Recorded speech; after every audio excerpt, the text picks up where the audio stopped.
नमस्कार साथियों, स्वागत है आपका हमारे YouTube चैनल में। आज हम DSSB PRT DOE 29 मार्च 2022 शिफ्ट 2 का पेपर डिस्कस करेंगे। 29 मार्च 2022 शिफ्ट 1 का पेपर हम डिस्कस नहीं कर पाए क्योंकि इसका पेपर मुझे नहीं मिला था। ठीक है, इसलिए हम डायरेक्ट शिफ्ट 2 कर रहे हैं और हम DSSB के इतने क्वेश्चन पेपर डिस्कस कर चुके हैं कि यदि एक आध शिफ्ट छूट जाए तो आप भी उसको ढूंढने के चक्कर में अपना समय बर्बाद मत कीजिएगा, क्योंकि हमने बहुत सारे क्वेश्चन डिस्कस कर लिए हैं। स्टार्ट करते हैं इस क्वेश्चन पेपर को डिस्कस करना। इसमें भी क्वेश्चंस काफ़ी बढ़िया आए थे। जैसे हमने 27 मार्च के तीनों शिफ्ट के क्वेश्चन पेपर डिस्कस करे हैं, उनमें बढ़िया क्वेश्चन थे। जैसे क्वेश्चंस आना चाहिए वैसे ही क्वेश्चंस थे। इसमें भी वैसे ही प्रश्न हमें दे रखे हैं। स्टार्ट करेंगे पहले प्रश्न से।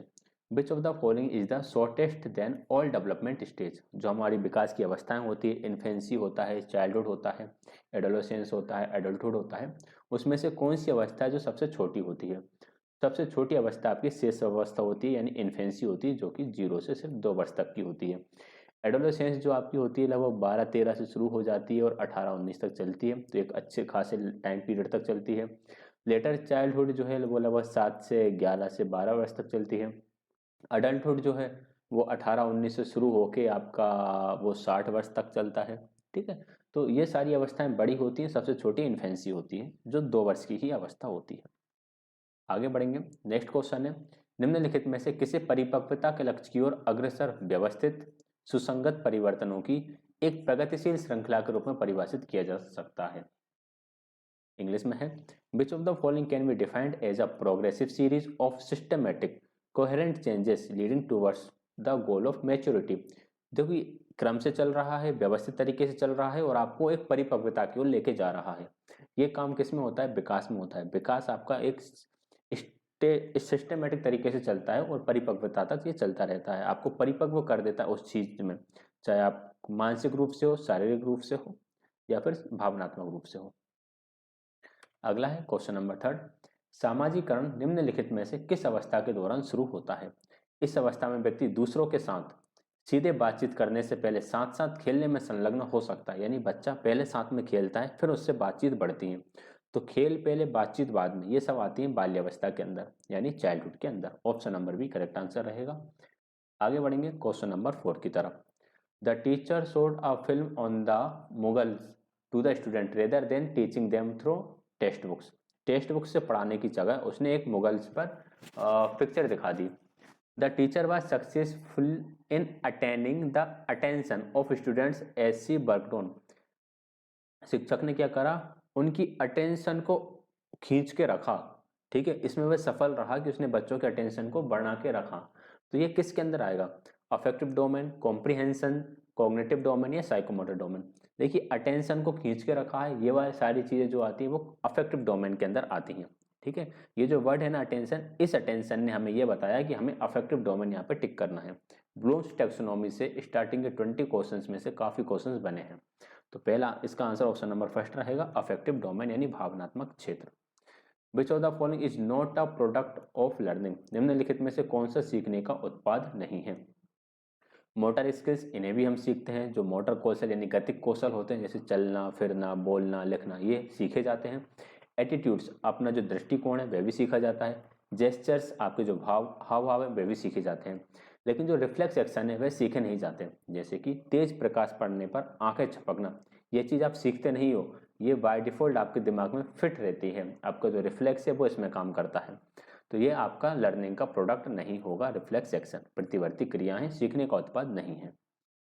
आगे बढ़ते हैं क्वेश्चन नंबर 6 से। The internalisation of values comes under? मूल्यों का आंतरिकीकरण किसके अंतर्गत आता है? तो मूल्यों का इंटरनलाइजेशन जो है वो आपका कैरेक्टराइजिंग के अंदर आता है, यानी चरित्र चित्रण के अंदर आता है। ये इसके अंदर किस तरह से आता है तो हम उसे भी हम समझ लेते हैं थोड़ा सा। ये क्वेश्चन आपके ब्लूम्स टैक्सोनॉमी से बना हुआ है। देखिए, यहाँ पे आपका कैरेक्टराइजिंग है। At this level the student tries to build abstract knowledge.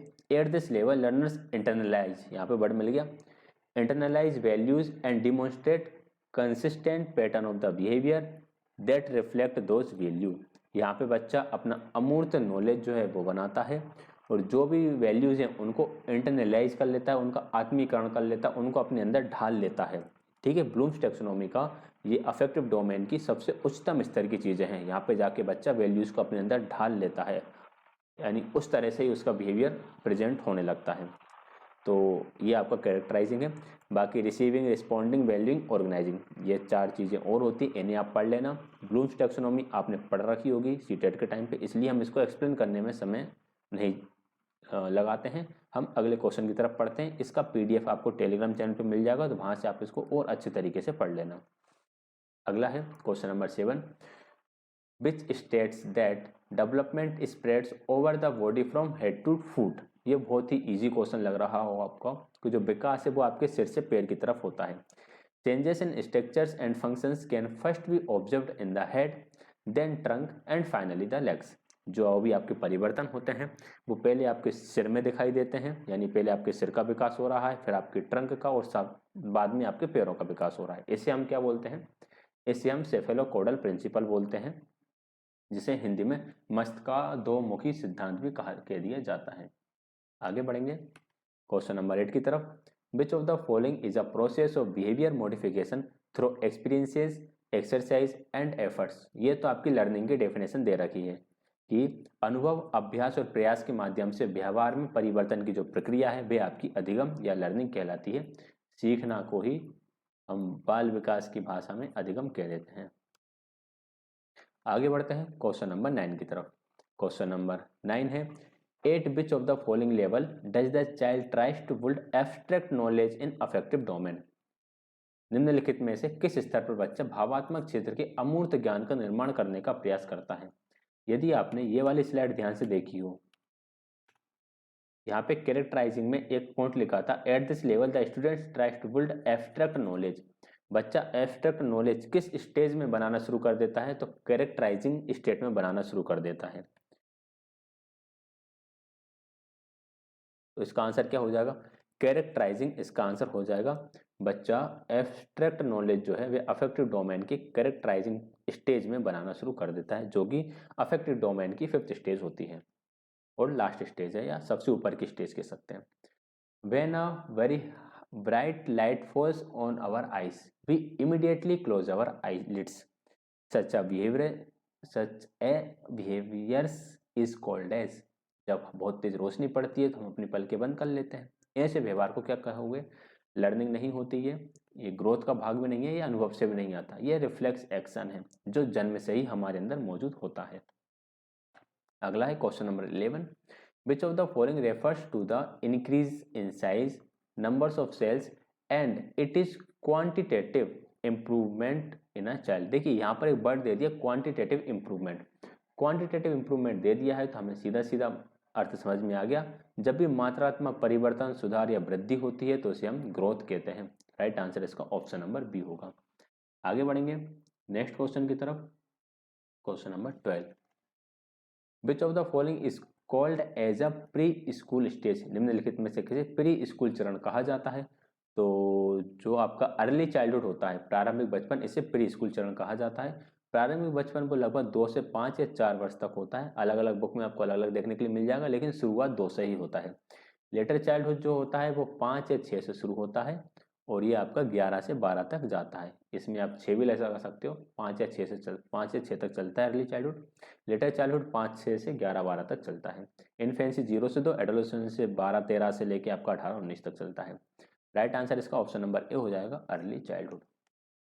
आगे बढ़ेंगे question number 13, the general tendency for the development of motor skills to start at the centre of an organs and radiate outwards from there is known as. ये आपका उसी प्रकार का question आ गया जैसे सेफेलोकोडल था। एक प्रॉक्सिमोडिस्टल प्रिंसिपल होता है जिसमें जो भी आपके मोटर स्किल्स हैं, यानी जो भी आपकी वृद्धि है, पहले आपके सेंटर से शुरू होगी, जो रीढ़ की हड्डी है वहां से शुरू होती है और धीरे धीरे आपके चारों तरफ विकास होता है।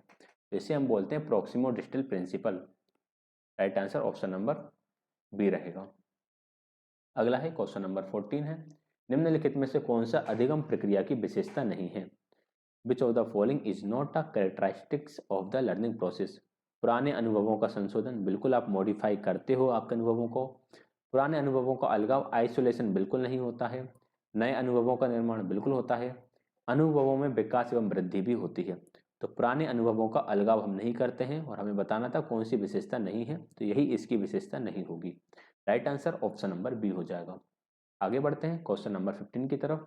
Which of the following is not a characteristics of learning, निम्नलिखित में से कौन सा सीखने की विशेषता नहीं है। लर्निंग इज अ कॉम्प्रिहेंसिव, बिल्कुल सीखना व्यापक होता है। लर्निंग इज ऑर्गेनाइजिंग एक्सपीरियंस, ये भी सही है। Learning is universal and continuous, ये भी सही है। लर्निंग वर्क इन आइसोलेशन, गलत है भाई। सीखना अलगाव में काम नहीं करता, आइसोलेशन से आप नहीं सीख सकते, आपको सबके साथ रह के ही सीखना पड़ता है। किसी प्रकार की अलग प्रक्रिया नहीं है, ये सब चीज़ों के साथ चलने वाली ही प्रक्रिया है। The term society is rooted in the Latin word societas which means, इसका मतलब होता है फ्रेंड एंड एली, मित्र और सहयोगी। अगला है क्वेश्चन नंबर 17। क्वेश्चन नंबर 17 है, a child start crying when he feels hungry, we feel like resting when tired, such as behaviour is called as. जब बच्चे को भूख लगती है तो वह रोने लगता है, जब वह थक जाता है तो हमें आराम करने का मन करता है। ऐसे व्यवहार को हम क्या कहेंगे। ऐसे व्यवहार जो होते हैं इनको बायोलॉजिकल इंस्टिंक्ट्स कहा जाता है, जैविक प्रवृत्तियां कही जाती हैं। जब हम थक जाते हैं तो हमारा भी मन करता है आराम करने का, जब बच्चे को भूख लगती है तो बच्चा रोता है, ये बायोलॉजिकल इंस्टिंक्ट्स हैं। ठीक है, ये सबके साथ ही होता है, मतलब सब लोग ऐसे ही होते हैं। अगला है question number 18, the learning outcomes such as speed and timing comes under which level of psychomotor domain. गति और समय जैसे सीखने के परिणाम साइकोमोटर डोमेन के किस स्तर के अंतर्गत आते हैं। देखिए, ये आते हैं साइकोमोटर डोमेन के आर्टिकुलेशन के अंदर। ठीक है, आर्टिकुलेशन में क्या होता है कि बच्चा अपने ही तरीके से काम करना शुरू कर देता है, या जो भी उसने जैसे साइकिल चलाना सीखा, आर्टिकुलेशन में वह अपने इस तरीके से साइकिल चलाना सीख जाएगा। हम इसको जैसे थोड़ा और अच्छे तरीके से पढ़ते हैं। सबसे पहले आता है इमिटेशन। इमिटेशन में क्या होता है, it is the lowest level of components as the learners is act first as an observe by observing skills and attempting to repeat it. ये ऑब्जर्व से आता है, बच्चे ने देखा और इसको रिपीट करने की कोशिश कर रहा है, तो ये इमिटेशन के अंदर आता है। मैनिपुलेशन में क्या होता है, it involves the ability to do the task by using memory and instructions. भाई उसने देख लिया कि कोई काम कैसे करना है, वो उसकी स्मृति में आ गया, उसकी स्मृति में वह काम है, साथ के साथ उसको इंस्ट्रक्शंस दिए जा रहे हैं तो वह वो काम कर पाएगा, ये मैनिपुलेशन में आता है। Precision, it involve some level of expertise, अब उसके काम में उसके थोड़ी एक्सपर्टीज आ गई है, use to do the task, उस टास्क को करने का वो थोड़ा सा आदी हो चुका है, इंडिपेंडेंटली उस काम को वह कर सकता है।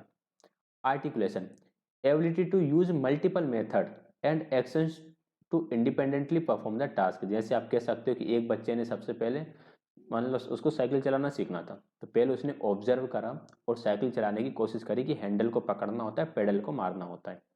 फिर धीरे धीरे क्या हुआ कि किसी ने उसको इंस्ट्रक्शन दिए कि नहीं भाई ऐसे कर, ऐसे करके साइकिल चला, भाई थोड़ा ध्यान रखो, सड़क पर सामने देखो, नीचे नहीं देखना है आपको, प्रेशर लगाना है, हैंडल को सीधा रखना है, इस तरह से। ठीक है, प्रिसीजन में क्या हुआ फिर, अब उसको एक्सपर्टीज आ गई साइकिल चलाने में। आर्टिकुलेशन में क्या हुआ, अब वो अलग अलग तरीके से साइकिल चला पा रहा है, मतलब खड़ा होकर साइकिल चला लेता है, बैठ के साइकिल चला लेता है, हाथ छोड़ के साइकिल चला देता है, इस तरह से। फिर आता है नेचुरलाइजेशन। नेचुरलाइजेशन ये वाली स्टेज आ जाती है जैसे कि आप एक ऐसी अवस्था में पहुंच जाते हो साइकिल चलाते हुए या गाड़ी चलाते हुए, तब आपको ध्यान नहीं रखना होता, जैसे जो लोग गाड़ी चला रहे होते हैं कि कब हमें गियर चेंज करना है, कब हमें क्लच दबाना है, कब हमें हॉर्न बजाना है, ऑटोमेटिक ये आपके बिहेवियर में चीज़ें आ गई हैं, तो उसे नेचुरलाइजेशन बोलते हैं। Ability to perform task in an automatic, ये जब आप टास्क ऑटोमेटिक ही करने लगते हो, आपको ना तो ध्यान रखना पड़ता, आपके सबकॉन्शियस माइंड में वो चीज़ जाके फिट हो जाती है, तो वो आपका नेचुरलाइजेशन हो जाता है। ये सारी चीज़ें आई होप आपको समझ में आ गई होंगी। आगे बढ़ेंगे, ये भी देख लेना थोड़ा सा। हाईएस्ट लेवल पर होता है नेचुरलाइजेशन। आगे बढ़ेंगे, क्वेश्चन नंबर 19, कक्षा में जो पढ़ाया जाता है उसकी व्याख्या ब्लूम के वर्गीकरण की किस श्रेणी में आती है। जो एक्सप्लेनेशन होता है, एक्सप्लेनेशन जो है, एक्सप्लेनेशन आता है आपकी समझ के अंदर, यानी कॉम्प्रीहेंशन के अंदर। कॉम्प्रीहेंशन भी वर्ड लिखा हुआ सकता है, and understanding, understood, understand word, ये वर्ड्स भी आपको देखने के लिए मिल सकते हैं। व्याख्या करना जो है ये आपकी समझ के अंतर्गत आएगा। क्वेश्चन नंबर 20 है, इन, फिर ब्लैंक है, a child organise his knowledge, the child compares, elaborate, relate what he learn मतलब जो उसने सीखा उससे संबंधित वो चीज़ को कंपेयर कर सकता है, एलोबरेट कर सकता है। This domain refers to the tracking of growth in feelings or emotional areas throughout the learning experiences. यह डोमेन सीखने के अनुभव के दौरान भावनाओं या भावात्मक क्षेत्रों की वृद्धि को ट्रैक करने को संदर्भित करता है। अब ये वाली जो लाइन लिखी है कि ये डोमेन क्या कर रहा है कि उसकी फीलिंग में किस प्रकार की ग्रोथ हो रही है और उसके इमोशनल एरियाज किस प्रकार से चल रहे हैं, इनको समझने में मदद कर रहा है। तो ये दो वर्ड हैं, इन दो वर्ड की वजह से हम इसका आंसर क्या टिक करेंगे, अफेक्टिव डोमेन। जहाँ भी फीलिंग्स की बात आ जाए, अटेंशन की बात आ जाए, इंटरेस्ट, ऐसे वर्ड्स जहाँ मिल जाए वहाँ पर आपको अफेक्टिव डोमेन टिक करना है। अगला है नेक्स्ट क्वेश्चन। नेक्स्ट डिसिप्लिन शुरू हो गया है। भारतीय समाज 4 प्रमुख जातियों में बटा हुआ है, निम्नलिखित में से कौन सा उनमें से एक नहीं है? तो क्षत्रिय है, वैश्य है, शूद्र है और एक था आपका ब्राह्मण। ठीक है, पंडित नहीं था। तो right answer option number B हो जाएगा।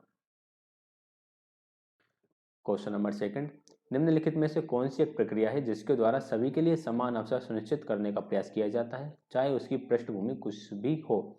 सभी को समावेशित करना ये आपके सामाजिक समावेशन का, सोशल इंक्लूजन का भाग है। अगला है, which of the following type of curriculum involves experiences which are intentionally planned by the school, college or university organisation to provided to the learner. देखिए, ऐसे कौन से अनुभव शामिल होते हैं जिन्हें जानबूझकर विद्यार्थियों को प्रदान करने के लिए रखा जाता है? नल करिकुलम में तो ये रहता है कि कौन सी चीज़ें हैं जो आपको नहीं पढ़ाई जाएंगी। हिडन करिकुलम में चीज़ें करिकुलम में नहीं लिखी रहती, लेकिन आपके करिकुलम के दौरान ही कुछ कार्य ऐसे होते जाते हैं जिनमें बच्चा सीखता जाता है। जैसे कि प्रेयर असेंबली में बच्चा जो वैल्यूज सीखता है वे हिडन करिकुलम के अंतर्गत आती हैं।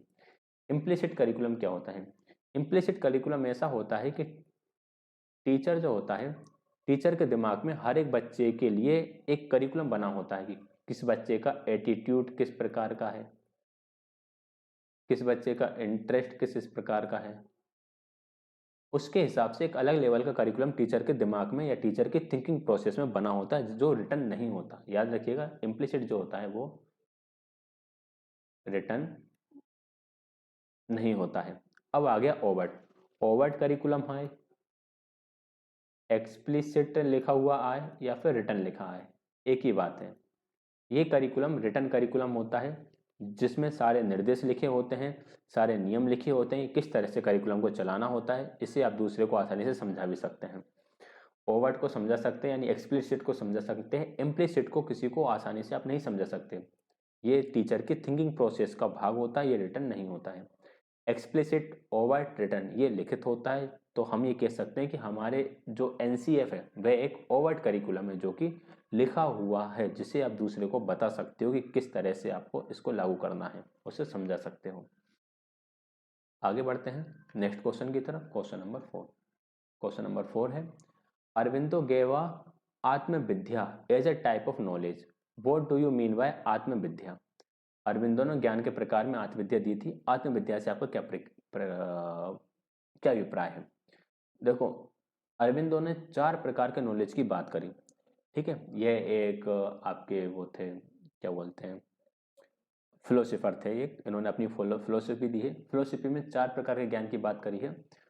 इनके ज्ञान में जो आत्मविद्या है वह नॉलेज बाय आइडेंटिटी से संबंधित है, पहचान द्वारा ज्ञान से संबंधित है। ये क्या थी, इनको हम थोड़ा सा समझने की कोशिश करेंगे। ये 4 प्रकार के ज्ञान है, मैंने चारों प्रकार के ज्ञानों को यहाँ पे पीपीटी में लगा रखा है। पहला वाला देखते हैं। पहला वाला जो है जिसे अरविंदो ने पहचान द्वारा ज्ञान कहा, यह सबसे ऊंचे लेवल का होता है, यानी यहाँ तक पहुँचना थोड़ा सा मुश्किल होता है। और ये अस्तित्व में निहित ज्ञान है। हम अपनी सतही जागरूकता में इसके बारे में जो कुछ भी जानते हैं वे हमारे अस्तित्व का सरल तथ्य है। इसके अलावा इसे तर्क और विवेक के मूलभूत नियमों के बारे में हमारे पास मौजूद सहज ज्ञान का अंतिम स्रोत माना जाता है। यानी कि आप अवेयरनेस के द्वारा जो भी चीज़ आप जानते हैं वो पहचान द्वारा ज्ञान है। जैसे मेरे हाथ में एक पेन है, मेरे सामने लैपटॉप है, तो ये पहचान द्वारा ज्ञान का भाग हो जाता है। फिर आता है सेकंड टाइप ऑफ नॉलेज, इसे हम बोलते हैं knowledge by immediate direct contact. इसमें आप चीज़ जब आपके कॉन्टेक्ट में आती हैं, आपके कॉन्शियसनेस के अंदर आती हैं, तब आपको उसका ज्ञान मिलता है। फिर तीसरा जो है वो आता है आपका सेपरेटिव डायरेक्ट नॉलेज। इसे अलगाववादी प्रत्यक्ष ज्ञान कहते हैं। अलगाववाद इसलिए क्योंकि इसमें व्यक्ति जो कुछ भी देखता है उसे उससे खुद को दूर रखता है। जैसे यहाँ पे बहुत अच्छा एग्जाम्पल दे रखा है, इसमें भारी भौतिक इंद्रियों का असर नहीं थी। दूसरे और तीसरे प्रकार के बीच अंतर यह है कि दूसरे प्रकार का जो नॉलेज था उसमें व्यक्ति कहता है कि वाह कितना अच्छा दिन है, ठीक। और इस प्रकार के ज्ञान में बच्चा कहता है कि व्यक्ति कहता है कि मैं आज खुश लग रहा हूँ। दोनों में लगभग बात सेम है। उसमें कह रहा है कि क्या शानदार दिन है, उसमें दूसरी चीज को देख रहा है वो। इसमें मैं आज खुश लग रहा हूँ, इसने खुद को अलग करा, खुद को दूसरे व्यक्ति की तरफ मतलब सेपरेट कर दिया, खुद को दूसरे व्यक्ति मान के खुद को देख रहा है। फिलोसॉफिकल टर्म में थोड़ा सा समय लगेगा समझने में, कोशिश करोगे समझोगे कि मैं आज खुश लग रहा हूँ, इसका अर्थ ये रहेगा व्यक्ति ने खुद को अपने सामने रखा, अपने सामने रखकर देख रहा है कि ये जो सामने वाला व्यक्ति मैं है वह आज खुश लग रहा है, तो इसलिए इसको सेपरेटिव डायरेक्ट नॉलेज कहते हैं। अगला है चौथे नंबर पे जो आता है वो आता है separative and indirect. Here one experiences oneself as entirely separate from what one observe and one knows indirectly by means of the physical sense। भौतिक इंद्रियों के माध्यम से वह अप्रत्यक्ष रूप से जो वह देखता है वह जानता है, उससे वह पूर्णतः अलग अनुभव करता है। ये आपका चौथे नंबर का नॉलेज हो जाएगा, सेपरेटिव इनडायरेक्ट, ठीक। ये चार प्रकार के ज्ञान है, इन्हें एक बार पढ़ लेना। अब एक बार क्वेश्चन आ चुका है तो जरूरी नहीं है अगली बार भी आए, लेकिन अगर ध्यान में रखोगे, इतना भी ध्यान में रखोगे कि चार प्रकार के ज्ञान थे और चारों के क्या क्या नाम थे, तो उससे भी आपको बहुत कुछ समझ में आ जाएगा, एग्जाम में कुछ कर जाओगे। विच of the following is a problem in body function और स्ट्रक्चर। शरीर में कौन सी शारीरिक कार्य या संरचना में समस्या होती है, उसे इम्पेरिमेंट बोलते हैं। दुर्बलता तो नहीं होता उसका, इम्पेरिमेंट का अच्छा सही है, अक्षमता कह सकते हैं। इम्पेरिमेंट में ऑर्गन तो होता है लेकिन वह सही तरीके से काम नहीं करता, हाथ है, हाथ सही तरीके से काम नहीं कर रहा है तो इम्पेरिमेंट है। हैंडीकैप में होते ही नहीं है। Kasturba Gandhi Balika Vidyalaya was set up with an objective of. Kasturba Gandhi Balika Vidyalaya की स्थापना इस उद्देश्य से की गई थी। Providing opportunity to the learner for enhancing their creativity, enhancing enrollment retentions, providing residential facilities to the upper primary school for the girls from SC, ST, OBC and Muslim communities. बिल्कुल ठीक, ऑप्शन नंबर सी सही है। SC, ST और OBC की जो और मुस्लिम जो महिला जो लड़कियां थीं, इन समुदाय की जो लड़कियां थीं, उन्हें उच्च प्राथमिक आवासीय सुविधा मिले ताकि वे वहां पर रहकर ही पढ़ सकें। तो option number C correct answer रहेगा। अगला है क्वेश्चन नंबर 7।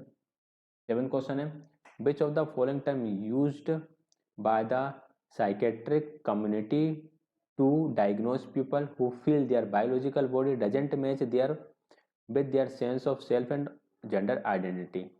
मतलब कि भाई जो उनकी बॉडी जिस तरह से बनी है, उनका जो माइंड है वो उसको एक्सेप्ट नहीं कर पा रहा है कि यार मेरी बॉडी में यार ये ऑर्गन्स नहीं होना चाहिए था, मतलब समझ रहे होगे आप, मेरी ये जेंडर आइडेंटिटी नहीं होना चाहिए था, कुछ और होना चाहिए था, तो उसे ट्रांससेक्सुअल बोलते हैं। इस टर्म को ट्रांससेक्सुअल बोला जाता है। अगला है question number 8। We do not learn anything and everything that comes in our way in a haphazard manner. देखो बहुत सारी चीज़ें हमारे सामने आती हैं लेकिन हम सारी चीज़ें तो नहीं सीखते, कुछ ही चीज़ों को सीखते हैं। ये जो कैरेक्टरिस्टिक है लर्निंग की, इसको क्या बोला जाता है? इसे बोला जाता है learning is purposive and goal directed. Option number B correct answer आएगा कि हमारे सामने बहुत सारी चीज़ें आती हैं लेकिन हमारा लक्ष्य जिस चीज़ को सीखने का होता है हम सिर्फ वही चीज़ें सीखते हैं। अगला है question number 9। Which of the following project aims at addressing the lower involvement of girl in engineering college. CBSE के द्वारा ये चलाया गया था कि लड़कियों का इंजीनियरिंग कॉलेज में इनरोलमेंट कम था, उनका इनरोलमेंट बढ़ाने के लिए उड़ान नाम से एक परियोजना का प्रारंभ किया था। Option number B correct answer रहेगा। अगला है programme of action under the national policy on education NEP 1986 बाद setup in. Programme of action जिसे हम कार्य योजना भी कहते हैं, कार्य योजना जो है वह 1992 से शुरू की गई थी। ठीक, option number D correct answer रहेगा। क्वेश्चन नंबर 11 है which of the following is the way in which man and women are treated or behave differently in society either with their own gender or with each other. देखो इसमें यह है कि gender के आधार पर behave अलग तरीके से कर रहे हो, अलग तरीके से बिहेव कर रहे हो, अलग तरीके से ट्रीट कर रहे हो क्योंकि उनका जेंडर अलग अलग है। इसे हम बोलते हैं जेंडर डायनेमिक्स, लिंग गतिशीलता। लिंग रूढ़िवादिता में जेंडर के आधार पर उन पे डिफ्रेंशिएट किया जाता है, उन पे अंतर किया जाता है, उन्हें अलग अलग काम दिए जाते हैं। जेंडर डेवलपमेंट अलग चीज़ है। जेंडर इक्वालिटी तो सबको समान लेना है, तो ये जेंडर डायनेमिक्स होता है जिसमें जेंडर के आधार पर अलग अलग प्रकार से व्यवहार किया जाता है। अगला है क्वेश्चन नंबर 12। क्वेश्चन नंबर 12 है, निम्नलिखित में से कौन सा पाठ्यक्रम के पारंपरिक परिप्रेक्ष्य का लाभ नहीं है? जो पारंपरिक परिप्रेक्ष्य था उसमें अधिगम का सक्रिय तरीका प्रदान में बिल्कुल करता था, जल्दी पढ़ाओ पढ़ाओ सिखाओ खत्म करो। समस्या समाधान और महत्वपूर्ण कौशल उसमें नहीं थे। गुणवत्ता निर्देश पालन करता था, निर्धारक और ठीक से व्याख्यान भी इसमें शामिल थे, लेकिन समस्या समाधान और महत्वपूर्ण सोच कौशल विकसित करने का वहां पर कोई भी स्कोप नहीं था। क्वेश्चन नंबर 13 है, सामाजिक परिवर्तन को टाला नहीं जा सकता, हम सभी को जीवन में परिवर्तन की आवश्यकता है और परिवर्तन प्रकृति का नियम है। उपरोक्त कथन में सामाजिक परिवर्तन की किस विशेषता पर प्रकाश डाला गया? सामाजिक परिवर्तन की अपरिहार्य, इनएविटेबल मतलब कि ये चीजें ये आपको इफेक्ट करेगी ही करेगी, आप इससे बच नहीं सकते। तो सामाजिक परिवर्तन होगा ही होगा, इसको टाला नहीं जाएगा। 14 है, कौन सा शब्द भविष्य की पीढ़ियों को बेहतर बनाने के लिए वांछित अनुवांछित विशेषताओं के चयन को संदर्भित करता है, आमतौर पर मनुष्यों के संदर्भ में? ये यूजेनिक्स कहलाता है। ये कुछ टर्म्स हैं, बायो की आपकी साइंस की कुछ टर्म्स हैं, इन्हें आपको ऐसे याद करना होता है, ठीक है, कि भाई किस प्रकार के जेनेटिक्स आपके अंदर होना चाहिए फ्यूचर जनरेशन के लिए, उसको और अच्छा बनाने के लिए। इसको आप क्या कहते हैं? इसको यूजेनिक्स बोलते हैं। 15 है, learning covers all domains cognitive affective and psychomotor of human behaviour, which characteristics of learning is highlighted in the above statement. सारी चीज़ों को लेके चलना, ये आपके किसके अंदर आता है? ये आपके लर्निंग इज कॉम्प्रीहेंसिव के अंदर आता है। सीखना एक व्यापक है, इसमें संज्ञानात्मक पक्ष भी होना चाहिए, भावात्मक भी होना चाहिए और मनोप्रेरक या मनोगतिक भी होना चाहिए। अगला है, निम्नलिखित में से कौन भारतीय संरचना का निर्धारक नहीं है? Which of the following is not a determine of Indian structure? शिक्षा, पारंपरिक पेशा, धर्म संगति, वंशानुगत, जाति समूह। देखो इसमें चारों ही सही होना चाहिए, बट पारंपरिक पेशा पेशा ऐसा होता था इंडियन कल्चर में कि जो हमारे पिताजी काम कर रहे हैं वही काम बच्चे करने लगते थे, तो ये तो रहेगा। धर्म संस्कृति भारतीय संरचना का निर्धारक है। वंशानुगत, जाति समूह भी हमारे अंदर बने हुए हैं, एक ही जाति का वंश अलग से चलता रहता है, दूसरी जाति के साथ क्रॉस नहीं होता। तो इन्होंने शिक्षा, इसका आंसर टिक करा। एजुकेशन जो है वह इंडियन स्ट्रक्चर को डिटरमाइन नहीं करती। ये ऑफिशियल आंसर की के हिसाब से है, बाकी क्वेश्चन ही गड़बड़ है वैसे तो। ये तीन चीज़ें हैं जो हमारे इंडियन स्ट्रक्चर जो है उसको डिफाइन करती हैं। Traditional occupation, religions and culture, heredity, caste groups. तो एजुकेशन नहीं करेगी फिर। The concept of basic education was given by, बुनियादी शिक्षा की अवधारणा दी थी महात्मा गांधी ने। ये इतनी बार पढ़ा है कि ये तो रटा ही गया है। निम्नलिखित में से कौन सी प्रक्रिया विकलांगों को हत्या, छत बिछत, जलाने, निर्वासन परित्याग के माध्यम से सामान्य जनसंख्या की मुख्य धारा से हटा देती है? तो इस क्रिया को उन्मूलन कहते हैं, एलिमिनेशन। हटा रही है ना, मुख्य धारा मिला रही है तो समावेशन, हटा रही है तो उन्मूलन। भारतीय समाज की संरचना क्या है? What is the structure of Indian society? Indian society democratic है, डेमोक्रेसी लोकतंत्र राइट आंसर हो जाएगा। अगला है question number 20। The university education commission was set up in 1948 under the chairmanship of. तो जो यूनिवर्सिटी एजुकेशन कमीशन जो आया था 1948 में, वो आया था राधा कृष्णन, डॉक्टर एस राधाकृष्णन की अध्यक्षता में। Option number 1 correct answer. अगला है, निम्नलिखित में से कौन सी भाषा की विशेषता नहीं है? Which of the following is not a feature of language? Language स्थिर नहीं होती है, डायनेमिक होती है। अर्जित व्यवहार है, सीखा हुआ है, स्वर है, ये सारी चीजें इसके अंदर होती हैं, बट स्थिरता नहीं आएगी। ऑप्शन नंबर ए इसका करेक्ट आंसर हो जाएगा। अगला है, निम्नलिखित में से कौन सा आवर्धन, अनुकरण, वर्चुअलाइजेशन आदि जैसी प्रक्रियाओं के माध्यम से सामग्री प्रतिनिधित्व करने में प्रौद्योगिकी की भूमिका से संबंधित है? तो इसे हम बोलते हैं प्रौद्योगिकी सामग्री ज्ञान, टेक्नोलॉजी कंटेंट नॉलेज। थर्ड है, which of the following is a systematically organise collection of a students work that covers a specific period of a time. देखिए बच्चे का जो काम है उसका सिस्टमेटिकली ऑर्गेनाइज कलेक्शन है, तो इसे बोला जाता है पोर्टफोलियो। बच्चे का ही होता है पोर्टफोलियो, जिसमें बच्चे ने एक टाइम पीरियड में क्या क्या काम करा उन सबका कलेक्शन इसके अंदर होता है। क्वेश्चन नंबर 4 है, किसी भाषा के शब्दों और उसके अर्थ के बीच कोई संबंध नहीं होता, उपरोक्त कथन में भाषा की कौन सी विशेषता पर प्रभाव डाला गया है? तो ये भाषा की यादृच्छिक विशेषता है कि जब भाषा के शब्दों और उसके अर्थ के बीच कोई संबंध ना हो।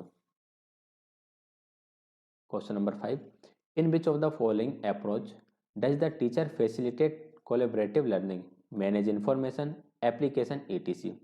निम्नलिखित में से किस दृष्टिकोण में शिक्षक सहयोगात्मक शिक्षा की सुविधा प्रदान करता है, सूचना अनुप्रयोग आदि का प्रबंधन करता है? ये होता है नॉलेज डीपिंग अप्रोच, गहन ज्ञान गहनता दृष्टिकोण। तीन प्रकार की अप्रोच होती हैं, ये तीनों जो लिखी हुई हैं ये तीन प्रकार की अप्रोच होती हैं, technology literacy approach, knowledge डीपिंग approach and knowledge creating approach. Manage information, collaborative learning और एप्लीकेशन जो है वह नॉलेज डीपिंग अप्रोच के अंदर आती हैं। इन तीनों ही अप्रोच के मैंने यहाँ पर छोटे से दे रखे, थोड़ा सा ब्लर दिखेगा आपको। टेक्नोलॉजी लिटरेसी, इसके अंदर क्या आती है? enabling students to use ICT in order to learn more efficiently। knowledge deepening में enabling students to acquire in-depth knowledge of their school subjects applied to complex real world problems। यानी real words में आप knowledge को लगाने के लिए वह अपने नॉलेज को रियल लाइफ में लगाने के लिए ज्ञान को अर्जित करता है, डीप ज्ञान को अर्जित करता है। नॉलेज क्रिएशन, इसमें बच्चा अपना नॉलेज खुद क्रिएट करेगा। Enabling student citizen the work force they become to create the new knowledge, वह न्यू नॉलेज को क्रिएट कर सकें, इस काबिल को बनाना, ताकि वह सोसाइटी के जो पर्पस है उनको फुलफिल कर सकें। तो ये तीन प्रकार की अप्रोचेस होती हैं।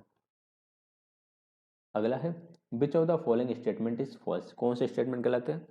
The biological factors include the genetic makeup of the child, ये स्टेटमेंट बिल्कुल ठीक है। भाई जैविक कारकों में बच्चे की अनुवांशिक संरचना शामिल होती है, सही है।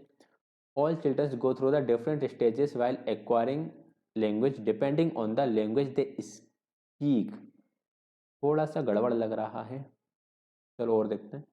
All children go through the same stages while acquiring knowledge, ये बिल्कुल ठीक है। देखो सबसे पहले बच्चा रोता है, फिर कूइंग करता है, बेबलिंग करता है, 1 word stage, 2 word stage, 3 word stage, फिर एक सेंटेंस में आता है। तो ये स्टेजेस सब में सेम चलती है, कोई भी भाषा सीख रहा हो, कहीं कहीं बच्चा सीख रहा हो।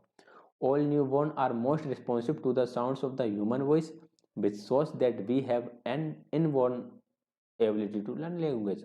जैसे छोटे बच्चे होते हैं ना, आप कुछ भी बोलो तो वो इसको लेके कुछ ना कुछ रिएक्ट करेंगे। जब भी आप बोलते हो तो शब्दों को सुनते हैं, रिएक्ट करते हैं, वैसा बोलने की कोशिश करते हैं। तो ये बात भी सही है, ये तीनों तो सही है, तो बी ही गलत होगा। अब बी गलत इसलिए होगा, इन्होंने ये बोला कि all childrens go through the different stages, ये बात बिल्कुल ठीक है भाई, जब भी बच्चे भाषा सीखते हैं या एक्वायर करते हैं तो अलग अलग अवस्थाओं से जाते हैं। While acquiring language depending on the language they speak, जो स्पीक बोलते हैं उस भाषा पे निर्भर करता है, उस भाषा पे ये बिल्कुल निर्भर नहीं करता। आप कोई भी भाषा बोलो, स्टेजेस सब में सेम ही रहेंगी, भाषा के आधार पर स्टेजेस चेंजेस नहीं होंगी। पहले 2 वर्ड की जगह 1 वर्ड आ जाए, पहले सेंटेंस सीख ले फिर बोलना सीख ले, तो ऐसा नहीं होता है। भाषा की जो स्टेजेस हैं, सीखने की जो एक्वायर करने की जो स्टेजेस हैं, वे हमेशा सेम रहेंगी, वे कभी भी भाषा पे डिपेंड नहीं करेंगी। तो ऑप्शन नंबर बी इसका राइट आंसर हो जाएगा, यही स्टेटमेंट गलत है, बाकी सारे सही हैं। अगला है क्वेश्चन नंबर 7, निम्नलिखित में से कौन सा संचार का सबसे प्रारंभिक रूप है जिससे का बच्चे प्रयोग करते हैं? बच्चे संचार के रूप में सबसे पहले रोते हैं, भूख लगी रो दो, अनकंफर्टेबल फील हो रहा है रो दो, बच्चे रोते हैं, केयर गिवर जो होता है उनके पास चला जाता है। पारंपरिक शिक्षण और अधिगम निम्न पर आधारित है, जो पारंपरिक शिक्षण अधिगम था वह व्यवहारवाद पर आधारित था। The observer observes the group passively from a distance without his or presence in the group, such process takes place। जो ऑब्जर्वर है वो बस देख रहा है दूर से, ठीक है, और दूर खड़ा होकर देख रहा है, वो उसमें शामिल नहीं है, तो इसे नॉन पार्टिसिपेंट ऑब्जर्वेशन कहते हैं, कि उसने अवलोकन तो कर रहा है लेकिन उसमें वह सहभागिता नहीं है, जो भी काम चल रहा है उसमें। क्वेश्चन नंबर 10 है, which of the following is the most important function of language? भाषा का मेन काम होता है कम्युनिकेशन करना, एक दूसरे से बात करना, संचार करना। Who amongst the following are major proponent of behaviourism. Behaviourism के प्रमुख समर्थक कौन थे? तो इनमें से थे Skinner and Watson. Option number D correct answer रहेगा। Which of the following teachers may suggest resources and learners may learn at home using ICT, for instance by using a video. निम्नलिखित में से किसमें शिक्षक संसाधन सुझा सकते हैं और शिक्षार्थी घर पर आईसीटी का प्रयोग करके सीख सकते हैं? उदाहरण के लिए वीडियो का प्रयोग करके। देखो इन अब देखो ट्रेडिशनल तो ये है नहीं है। मिश्रित लर्निंग कब होती है? जब आईसीटी और पारंपरिक दोनों को साथ में लेकर चल रहा होता। डिस्ट्रीब्यूटिव नहीं है, ये फ्लिप्ड लर्निंग है। ऑप्शन नंबर डी इसका करेक्ट आंसर रहेगा। ये बीच में से कट गया। निम्नलिखित में से कौन सा स्वर वर्ण समान ध्वनि है जिसमें स्वर ही स्वर निकलते हैं? वो आती है आपका किलकिलाना। जब बच्चे किलकिलाते हैं तो वह स्वर वर्ण समान ध्वनि के अंतर्गत आता है। अगला है क्वेश्चन नंबर 14।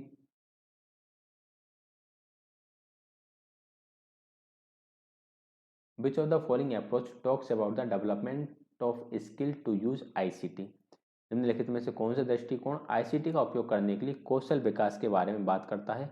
तो टेक्नोलॉजी लिटरेसी जो है वे आईसीटी का उपयोग करने के लिए कौशल विकास के बारे में बात करता है। तो उसकी साक्षरता तो टेक्नोलॉजी की, तभी तो काम कर पाओगे, यूज कर पाओगे। Which of the following serves as an essential component of the learning process in order to promote and enhance further learning. देखिए जब हम असेसमेंट करते हैं तो कौन सा ऐसा टूल है जो आगे के सीखने को बढ़ावा देगा, उसको प्रमोट करेगा? तो वो करता है assessment for learning. Assessment for learning जिसे हम फॉर्मेटिव असेसमेंट भी कहते हैं।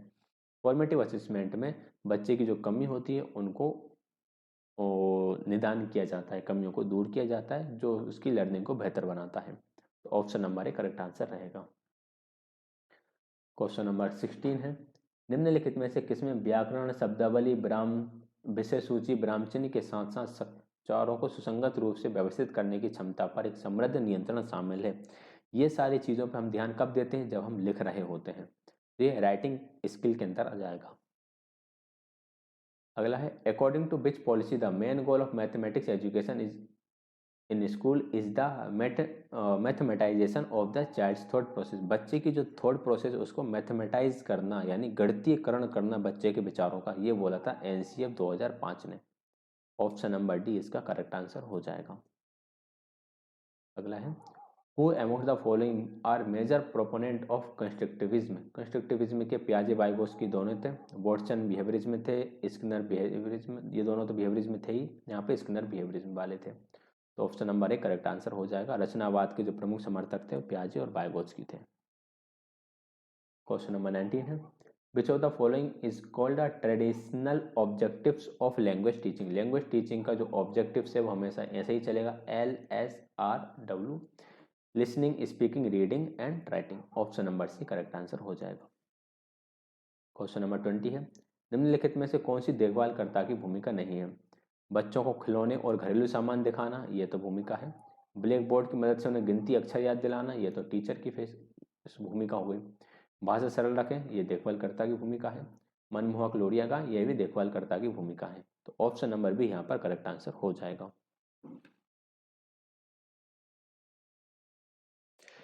नेक्स्ट है डिसिप्लिन 4 का क्वेश्चन नंबर फर्स्ट। निम्नलिखित में से कौन सा शारीरिक शिक्षा का महत्व या विशेषता नहीं है? ऑप्शन नंबर फर्स्ट है जिम्मेदार नागरिक की तैयारी। सेकंड ऑप्शन है छात्र की अक्षमता को बढ़ावा देना। देखिए अक्षमता मतलब होता है उसकी कमी या उसकी डिसेबिलिटी, तो उसकी डिसेबिलिटी को बढ़ावा देना तो शारीरिक शिक्षा का महत्व हो ही नहीं सकता। सेकंड ऑप्शन ही हमारा गलत आंसर रहेगा। हम बाकी ऑप्शन भी देख लेते हैं। छात्रों को रटने की परंपरा से दूर रखना, ये ऑप्शन तो सही है, यह तो शारीरिक शिक्षा का महत्व है। तथ्यात्मक चिंतन का विकास यानी जो फैक्चुअल थिंकिंग है वह भी बच्चे की डेवलप होना चाहिए, तो हम उसकी डिसेबिलिटी को बढ़ावा नहीं देंगे और हमसे नोट ही पूछा गया था, तो option number B correct answer हो जाएगा। आगे बढ़ेंगे। नेक्स्ट है क्वेश्चन नंबर सेकंड। निम्नलिखित में से कौन पर्यावरण को बेहतर बनाने में मदद करने के लिए ज्ञान और कौशल का उपयोग करता है? इसमें चिंता की भावना, कार्रवाई शुरू करने की आवश्यकता, पर्यावरण संरक्षण से संबंधित गतिविधियों में स्वैच्छिक भागीदारी शामिल है।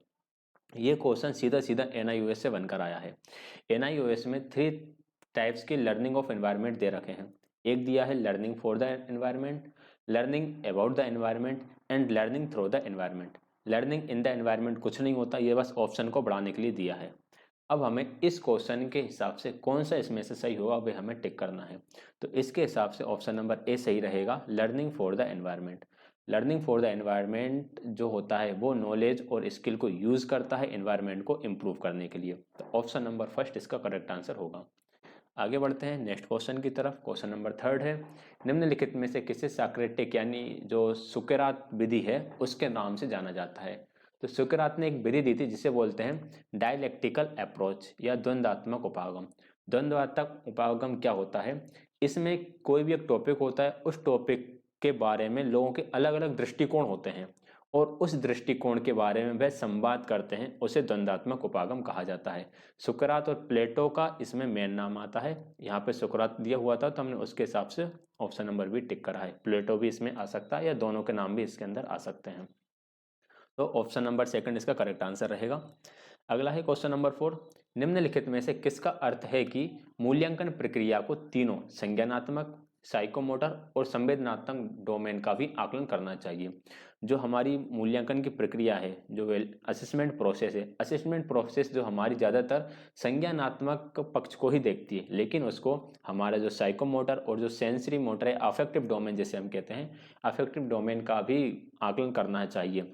इन तीनों चीज़ों का आकलन करना चाहिए। इस चीज़ को हम बोलते हैं कि जो हमारा मूल्यांकन है वह व्यापक होना चाहिए, यानी कॉम्प्रिहेंसिव होना चाहिए। Option number D correct answer रहेगा। इसको आप होलिस्टिक मत चले जाना। होलिस्टिक मतलब होता है बच्चे का संपूर्ण विकास, वो एक अलग चीज़ है। यहाँ पर आकलन प्रक्रिया में जब भी इस तरह का क्वेश्चन है जिसमें कॉग्निटिव, अफेक्टिव, साइकोमोटर तीनों ही प्रकार के डोमेन का आकलन कर रहे हैं, तो वह व्यापक आकलन का टूल होना चाहिए जिसे हम कॉम्प्रिहेंसिव कहेंगे। आगे बढ़ते हैं नेक्स्ट क्वेश्चन नंबर 5 की तरफ। Which psychologist uses the process of assimilation and accommodation in his theory. हम कह सकते हैं डीएसएसबी का यह सबसे आसान प्रश्न है। इस प्रकार के प्रश्न आ जाए तो हम फटाफट कर देंगे क्योंकि हम सीटेट में इनको अच्छे से रट कर जाते हैं। इन चीज़ों के बारे में जीन प्याजे ने बात की थी। Option number B correct answer रहेगा। आगे बढ़ेंगे नेक्स्ट क्वेश्चन की तरफ। क्वेश्चन नंबर 6 है। क्वेश्चन नंबर 6 थोड़ा बड़ा था, इस स्लाइड में शायद आपको क्लियर ना दिखे तो मैंने इसको दूसरी तरीके से अरेंज करा है इस तरह से। तो यहाँ पर पढ़ेंगे इसको। This process involves altering one's existing schema or ideas as a result of new information or new experiences, यानी कि नई सूचना और नए अनुभवों से उसने अपने पुराने स्कीमा को थोड़ा सा चेंज करा है। The following is an example of this process. अब इसका एक एग्जाम्पल दे रखा है नीचे। Tom's mother introduced Tom to his neighbour's dog and told him that this animal has 4 legs and a tail. Next time he saw a cat on the road and called it a dog.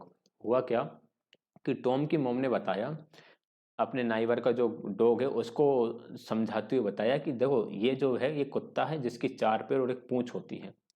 अब दूसरे दिन उसने एक बिल्ली को देखा और बिल्ली को देख के उसने भाई कुत्ता ही कहा, क्योंकि उसने देखा 4 पैर एक पूंछ वाला कुत्ता होता है, तो उसने बिल्ली को भी कुत्ता कहा।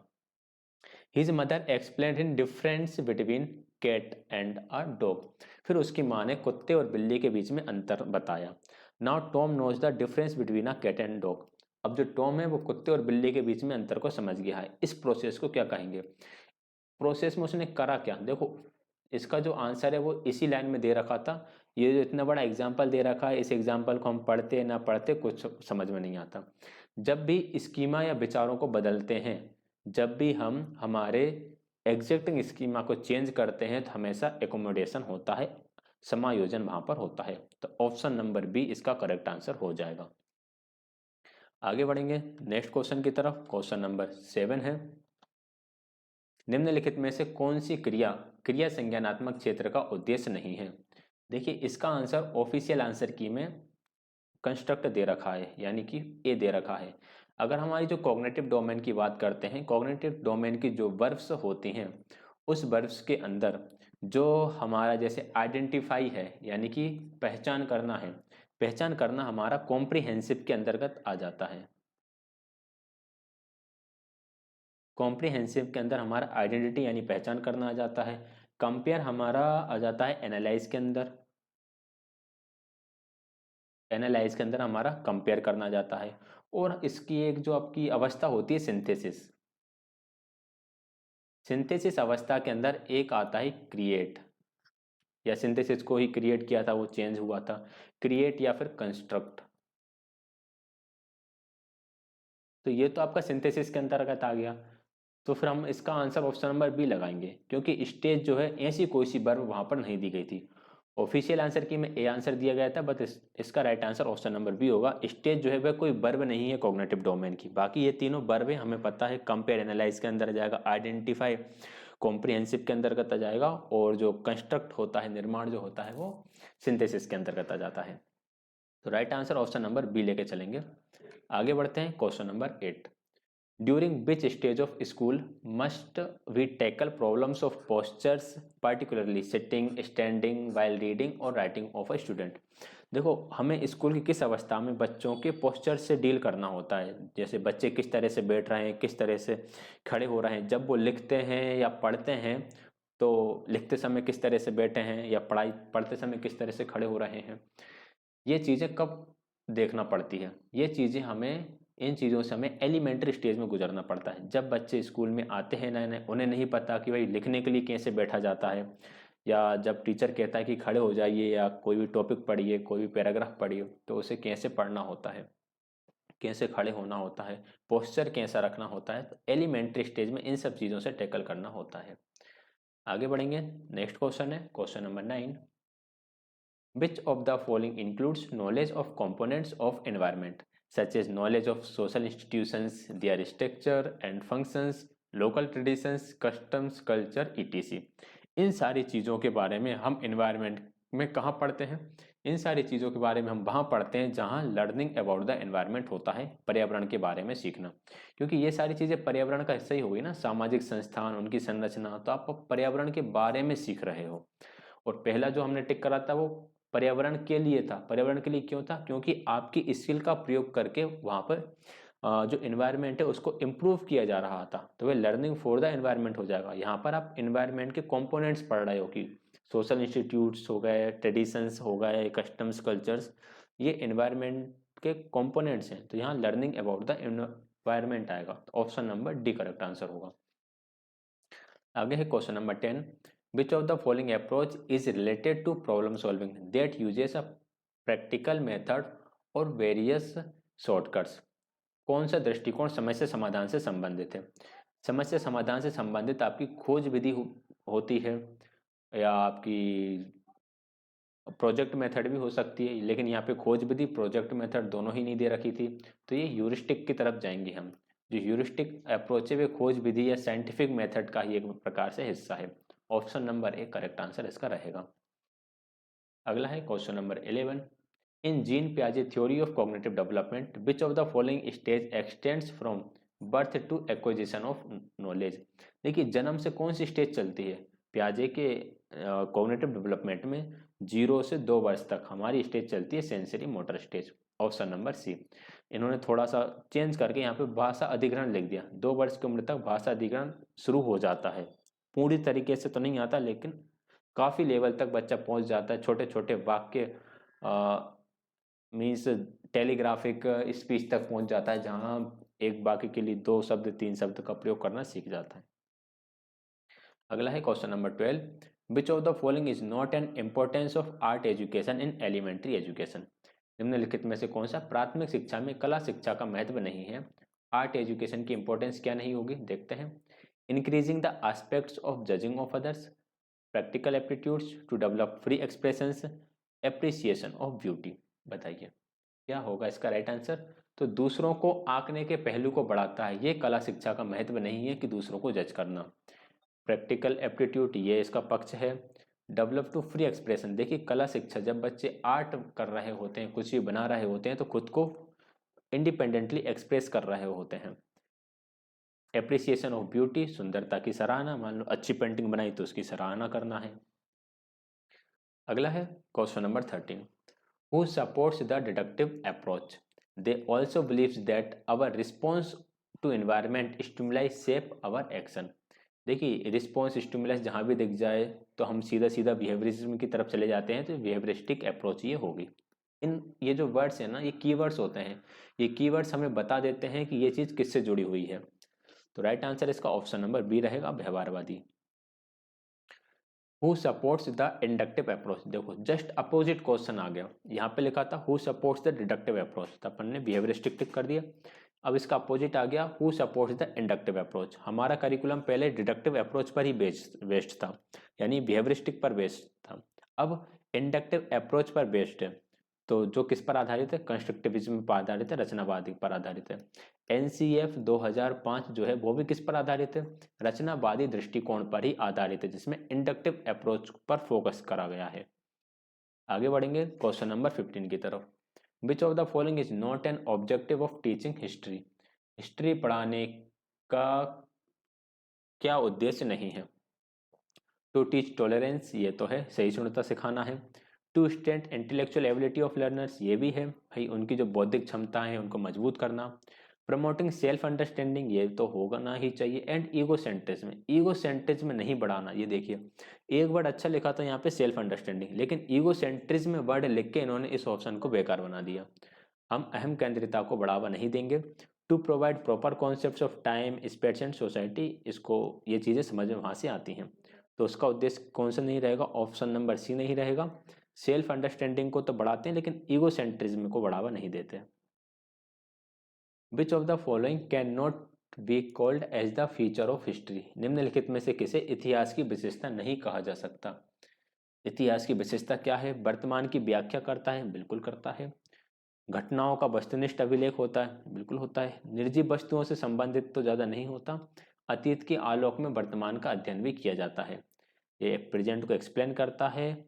ऑब्जेक्टिव रिकॉर्ड ऑफ हैपनिंग, यानी जो वस्तुएं हो गई हैं उनका अभिलेख इसमें होता है। स्टडी ऑफ प्रेजेंट भी होता है। लाइट ऑफ पास्ट, यानी जो वर्तमान है वो हमारा भविष्य के आधार पर ही है, जो भी वर्तमान है, तो भविष्य के उजाले में वर्तमान का अध्ययन भी करते हैं। नॉन लिविंग ऑब्जेक्ट के साथ कंसर्न इतनी ज़्यादा यहाँ पे नहीं होती है। अब ऑप्शन नंबर सी को मैंने हटाया भी क्यों है, क्योंकि ये ऑप्शन सीधे सीधे एनआईओएस से आए हुए हैं। एनआईओएस में हिस्ट्री के फीचर्स दे रखे हैं, ये होते हैं, ये नेचर है हिस्ट्री का, जो आपके फीचर्स जिसे हम कहेंगे। History is the study of human beings. History explains the present. Historical events are continuous and coherent. History is an unending dialogue between present and the past. ये जो फोर्थ पॉइंट है, इससे DSSB में question बनकर आए हुए हैं। History is the interpretation of past with in intentions of predicting future. Past का इंटरप्रिटेशन है जो आपको बताता है कि फ्यूचर कैसा होने वाला है। Historical forces are linear as well as cyclical. Knowledge of history is incomplete, history का ज्ञान हमेशा अपूर्ण रहता है। हिस्ट्री इज चेंजिंग, इतिहास बदलता भी रहता है।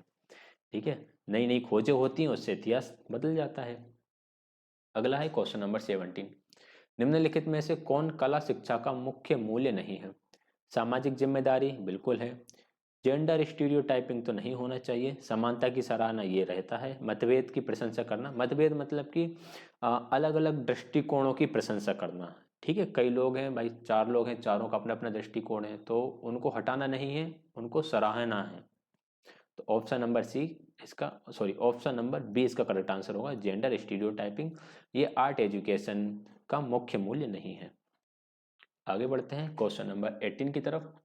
निम्नलिखित में से किस परीक्षण के माध्यम से छात्रों की कमजोरियों की पहचान की जाती है और उन्हें विशेष कक्षाएं प्रदान की जाती है। उपचारात्मक परीक्षण, निर्माणात्मक, नैदानिक या फिर योगात्मक परीक्षण। देखिए ये होता है आपका डायग्नोस्टिक टेस्ट में।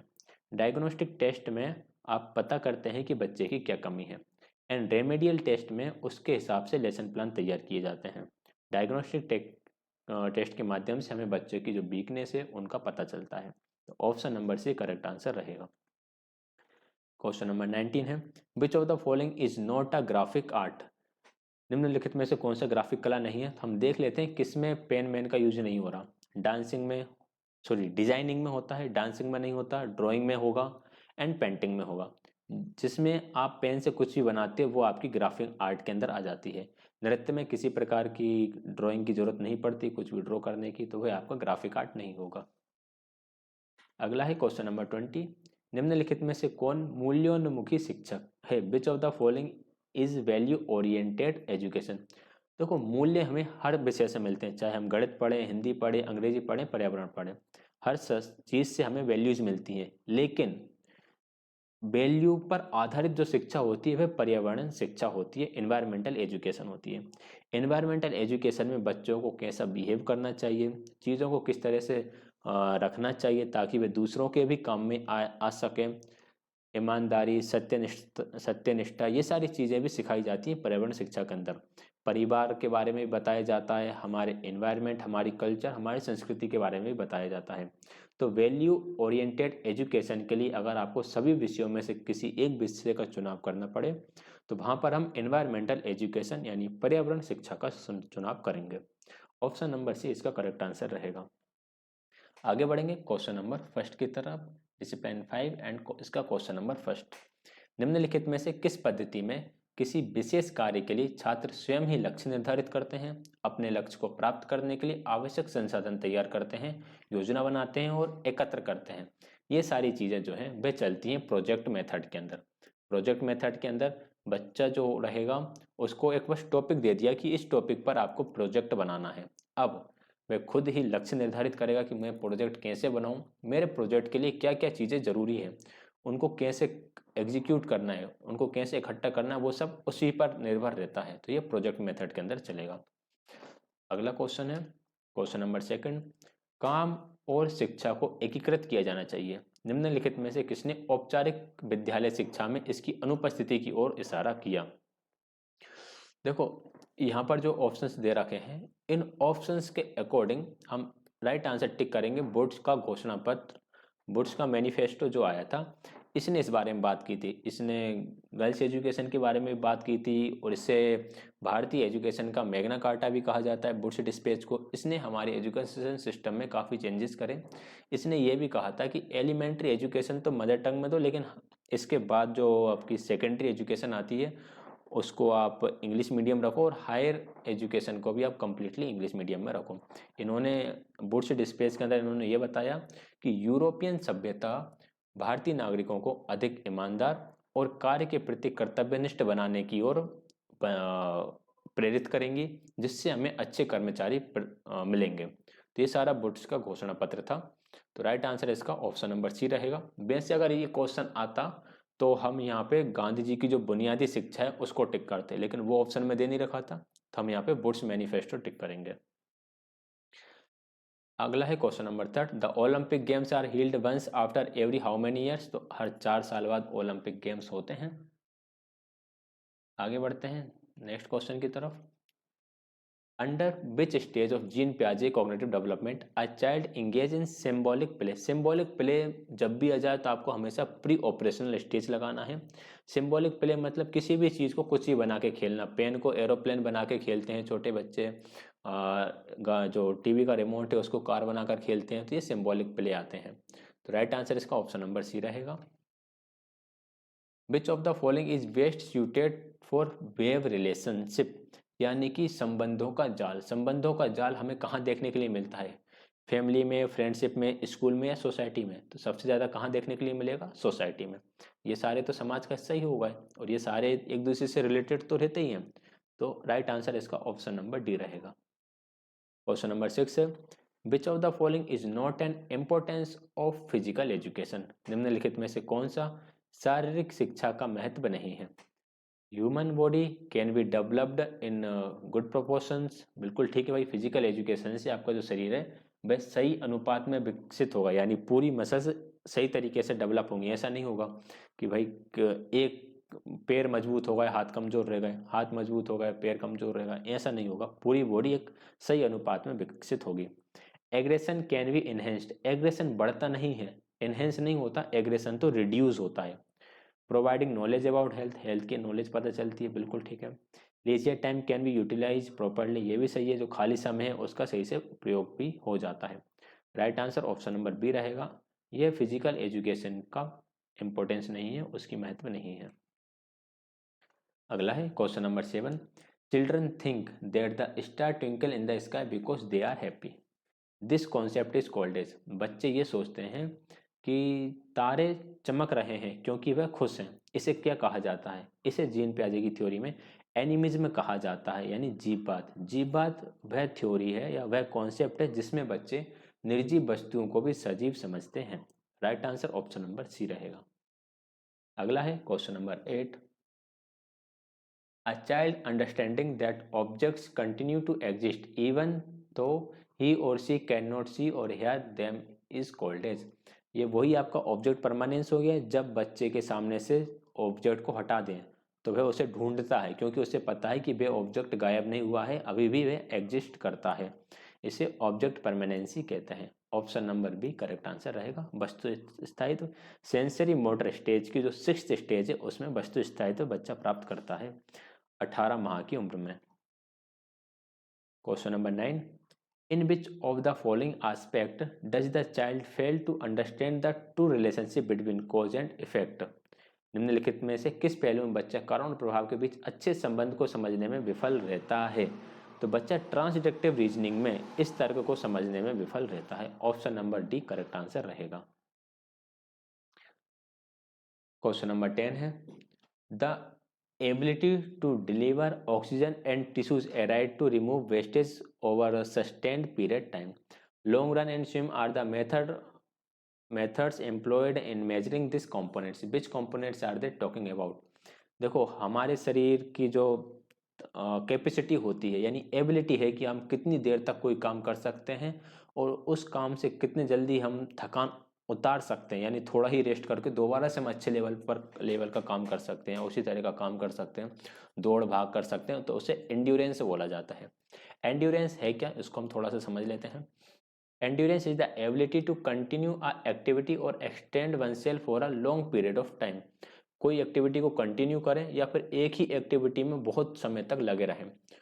और to withstand hardships and adversity, यानी कि जो आपके अनुकूल वातावरण नहीं है उसमें भी आप खड़े हैं। It can also refers the ability to recover from fatigue want and trauma. जो आपकी थकान उससे आप कितनी जल्दी रिकवर कर सकते हैं वो एंड्योरेंस है। ये ज़्यादातर स्पोर्ट्समैन्स के लिए प्रयोग किया जाने वाला शब्द है। अगला है question number 11, which of the following method of work education proceed from general to specific. The validity of the rule related to the activity is also proved through examples. देखिए यहाँ पे जो भी रूल्स है उसकी एक्टिविटी को बाद में एग्जाम्पल्स के माध्यम से प्रूव किया जा रहा है, तो ये चीज़ें होती हैं डिमोन्स्ट्रेशन मेथड में। ऑप्शन नंबर ए इसका करेक्ट आंसर रहेगा। Demonstration method, this methods of work education proceed from general to specific. It means that the procedure of a particular activity is demonstrate before the children. बच्चों के सामने पहले जो activity है वो दिखाई जाएगी। Along with the demonstration of the activity, the validity of the rules related to the activity is also proved through examples. जो भी आपके रूल्स हैं उसकी वैलिडिटी को एग्जाम्पल्स के माध्यम से प्रूव किया जाएगा, तो ये डिमोन्स्ट्रेशन मेथड में चलता है। नेक्स्ट क्वेश्चन है, समस्याओं को प्रतिबंधित करने और कार्य का प्रबंध करने की क्षमता निम्नलिखित में से किसके अंतर्गत आती है। देखिए कुछ स्किल्स होती हैं जिन्हें हम बोलते हैं सॉफ्ट स्किल। सॉफ्ट स्किल्स को प्यूपल स्किल भी बोल दिया जाता है। प्यूपल स्किल ये बोल दिया जाता है क्योंकि इसलिए बोलते हैं क्योंकि ये प्यूपल की स्किल होती है जिसके अंदर कम्युनिकेशन आता है। कम्युनिकेशन की जो स्किल है वो आपकी एक प्रकार से सॉफ्ट स्किल है, और उसकी जो इंटरपर्सनल स्किल है, इंटरपर्सनल स्किल्स भी सॉफ्ट स्किल्स के अंतर्गत आती हैं। प्रॉब्लम सॉल्विंग जो स्किल है, प्रॉब्लम सॉल्विंग स्किल भी सॉल्व स्किल के अंतर्गत आ जाएगा। टाइम मैनेजमेंट है, लीडरशिप है, time management, leadership, team work, ये सारी प्यूपल स्किल होती हैं जिन्हें सॉफ्ट स्किल कहा जाता है। तो the ability to resolve problems and manage work falls under which of the following. तो ये आपकी सॉफ्ट स्किल के अंतर्गत आएगा। Option number A correct answer रहेगा। अगला क्वेश्चन है, chess, carrom, horse riding, education campus, hunting and folk dance will fall under which of the following. देखो अब इसमें बहुत सारी चीज़ें हैं, कुछ गेम्स भी हैं, कुछ अदर एक्टिविटीज़ भी हैं। तो ये सेल्फ डिफेंस एक्टिविटी, भाई चेस कैरम कहाँ से सेल्फ डिफेंस एक्टिविटी हो जाएंगी। रिदमेटिक देखो चेस कैरम ये रिदमेटिक वैसे ही नहीं है, इसमें सिर्फ एक फोक डांस रिदमेटिक हो सकता है और हॉर्स राइडिंग हो सकता है, बाकी तो कुछ है ही नहीं। गेम्स एंड स्पोर्ट्स सारे इसमें गेम्स भी नहीं है। एजुकेशनल कैंपस गेम नहीं है, हंटिंग कोई गेम नहीं होता, फोक डांस भी गेम नहीं होता। तो ये रिक्रिएशनल एक्टिविटीज़ हैं, यानी मनोरंजक गतिविधि है। शतरंज खेल रहे हैं, कैरम खेल रहे हैं, घुड़सवारी कर रहे हैं, जो आपका एजुकेशनल कैंपस है उस कैंपस में घूम रहे हैं, हंटिंग के लिए जा रहे हैं, या कोई भी लोक नृत्य कर रहे हैं, तो ये सारी आपकी मनोरंजक गतिविधियां होती हैं। क्वेश्चन नंबर 14 है, व्यक्तित्व 4 कारकों का संयोजन है, इनमें से कौन सा नहीं है? इन्वायरमेंट आपकी पर्सनालिटी का कॉम्बिनेशन का एक फैक्टर है, कल्चर भी एक फैक्टर है, हेरिडिटी भी एक फैक्टर है, और एक फैक्टर आता है एक्सपीरियंस। ठीक है, तो इस प्रकार से 4 फैक्टर चलते हैं। जेंडर आपका फैक्टर नहीं होता। ठीक है, पर्सनालिटी जो होती है 4 चीज़ों का फैक्टर रहेगी। किस किस का याद रख लीजिएगा, environment, culture, heredity and experience. Gender इसका फैक्टर नहीं होता। Right answer option number D हो जाएगा। क्वेश्चन नंबर 15 है, निम्नलिखित में से कौन किसी समुदाय और समाज की मूल इकाई है? मूल इकाई अगर दिख जाए तो परिवार टिक कर देना, फैमिली टिक कर देना, आगे कुछ भी लिखा हो। जो व्यक्ति और समाज के बीच जोड़ने वाली संस्था के रूप में कार्य करता है तो वह आपका परिवार होता है। परिवार एक बेसिक यूनिट होती है आपके समाज की, आपकी कम्युनिटी की, आपकी सोसाइटी की। नेक्स्ट है क्वेश्चन नंबर 16, निम्नलिखित में से कौन सा पहलू हमें अपने जीवन के अनुभवों से ज्ञान और विवेक इकट्ठा करने में मदद करता है? Which of the following aspects helps us to gather knowledge and wisdom from our life experiences? देखिए, हमें जीवन के अनुभवों से ज्ञान और विवेक इकट्ठा करने में क्या मदद करेगा? आध्यात्मिक क्षमता नहीं करेगा, फिजिकल भी नहीं करेगा, एंड सेंसरी भी नहीं करेगा। ये सारा हमारे दिमाग से जुड़ा हुआ है, हमारे संज्ञान से जुड़ा हुआ है। तो मेंटल एबिलिटी जो है वही हमें हेल्प करेगी नॉलेज और को इकट्ठा करने, अपने लाइफ के एक्सपीरियंस जो है उनको एकत्र करने, बुद्धि को बढ़ाने के लिए, सबके लिए। Option number D correct answer रहेगा। अगला है क्वेश्चन नंबर 17, जिम्नास्टिक, लेजिम नृत्य, सामूहिक शारीरिक प्रशिक्षण और डम्बेल ये किस प्रकार के हैं या किसके अंतर्गत आते हैं? तो ये होते हैं आपके लयबद्ध। जिम्नास्टिक भी आपका लयबद्ध होता है, लेजी डांस भी लयबद्ध होता है, मास फिजिकल ट्रेनिंग है उसमें भी एक तरह की रिदम चलती है। तो right answer option number C रहेगा। क्वेश्चन नंबर 18 है, who spoke about including productive work as the medium of education in the education process compulsory? इन्होंने बोला including productive work as the medium of education, यानी कि शिक्षा को उत्पादक कार्यों के रूप में इंक्लूड किया जाना चाहिए। तो ये बोला था महात्मा गांधी ने अपनी बेसिक एजुकेशन में, बुनियादी शिक्षा के अंदर। कार्य शिक्षा के का जो कॉन्सेप्ट है उसके बारे में भी गांधी जी ने ही बात की थी। क्वेश्चन नंबर 19 है, निम्नलिखित में से कौन सा कार्य शिक्षा के पाठ्यक्रम में एक प्रमुख घटक नहीं है? कार्य शिक्षा जो है यानी वर्क एजुकेशन है उसमें समुदाय कार्य आता है, खाद्य और पोषण आता है, स्वास्थ्य और स्वास्थ्य विज्ञान आता है। उद्यमिता यानी एंटरप्रेन्योरशिप जो है वो इसके अंतर्गत नहीं आती। तो ऑप्शन नंबर बी ही हमारा करेक्ट आंसर हो जाएगा। अगला है question number 20, which of the following is not an aim of physical education? निम्नलिखित में से कौन सा शारीरिक शिक्षा का उद्देश्य नहीं है? शारीरिक शिक्षा यानी वर्क एजुकेशन से या फिजिकल एजुकेशन से, सॉरी, शारीरिक शिक्षा फिजिकल एजुकेशन, कार्य शिक्षा वर्क एजुकेशन रहेगी। तो फिजिकल एजुकेशन से मेंटली बैलेंस्ड आप रहते हैं, क्रिटिकल थिंकिंग भी बढ़ती है, सोशल एडेप्टेबिलिटी बढ़ती है, एंड फिजिकल डेवलपमेंट भी होता है। यानी चारों की चारों ही चीज़ें हो रही हैं। अब इसमें से एक पॉइंट को हमें हटाना पड़ेगा। आपका मानसिक संतुलन बना रहता है, बिल्कुल ठीक है, नहीं हटा सकते। फिजिकल डेवलपमेंट होता है, नहीं हटा सकते। फिजिकल एजुकेशन में ग्रुप में काम करते हैं, जैसे कोई गेम्स वगैरह है तो वहाँ से टीम भावना रहती है, तो सोशल एडेप्टेबिलिटी भी रहेगी। क्रिटिकल थिंकिंग को फिर हम हटा देंगे, क्योंकि आलोचनात्मक सोच जो है वह फिजिकल एजुकेशन से नहीं, आपकी जो कोग्निशन जो होता है, आपका मेंटल एजुकेशन जो होती है, इंटेलेक्चुअल एजुकेशन जो होती है, वहाँ से बढ़ती है क्रिटिकल थिंकिंग। ठीक है, तो राइट आंसर फिर इसका ऑप्शन नंबर बी हो जाएगा। तो ये हमने सारे 100 क्वेश्चंस डिस्कस कर लिए हैं। इसके अलावा और भी वीडियोस आती रहेंगी और इन सब की एक प्लेलिस्ट बनी हुई है, जिस प्लेलिस्ट में ये सारी वीडियोस आपको देखने के लिए मिल जाएंगी। NIOS यदि आपने नहीं पढ़ी है और आप पढ़ना चाहते हैं तो मैंने इसके लिए कंप्लीट प्लेलिस्ट बना रखी है, वहाँ से आप NIOS कर सकते हैं। साथ के साथ हम कुछ दिनों बाद इग्नू का कोर्स भी डिस्कस करने वाले हैं, तो वह भी देख लीजिएगा। किसी भी क्वेश्चन में डाउट रहे तो उसका आप वीडियो ड्यूरेशन के साथ कमेंट कर सकते हैं, उसे हम आने वाली वीडियोस में डिस्कस कर लेंगे। टेलीग्राम चैनल ज्वाइन कर लीजिएगा, जहाँ पर आपको इन सभी क्लासेस की PDF एंड वीडियोस के लिंक टाइम पर मिल जाया करेंगे। वीडियो कैसी लगी कमेंट में ज़रूर बताएं। वीडियो को लाइक, चैनल को सब्सक्राइब एंड वीडियो को शेयर करना ना भूलें। धन्यवाद।